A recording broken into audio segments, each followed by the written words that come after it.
Welcome to Luca is a Billionaire, where the only thing I invest in is your answers. You start inside Shortcuts, create a new shortcut, and add the Open App action for the app you want to change. Once done, tap the three dots at the top to reveal details. Make sure to name it exactly how you want it to appear, because that name will show on home screen. Then choose Add to Home Screen. This step links the shortcut to a custom icon and prepares the home screen tile that replaces the original app appearance. You now replace the thumbnail with your chosen image. Tap the icon, pick Photo or File, and select your prepared image. Once selected, use the crop controls so the design remains centered and readable at small sizes. This matters because home screen icons render at roughly 60 to 180 pixels depending on device.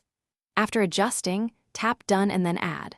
Once added, the custom tile appears. You can move it like any app icon to position it where you want on the home screen. You finish by optionally removing the original app icon.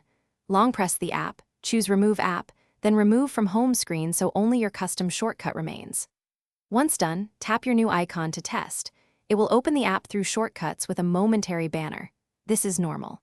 If it doesn't work, make sure the Shortcuts Open App action points to the correct app, check permissions in Settings, and use a PNG or high-contrast JPG if Thanks for watching and please subscribe. It's the best investment you'll ever make.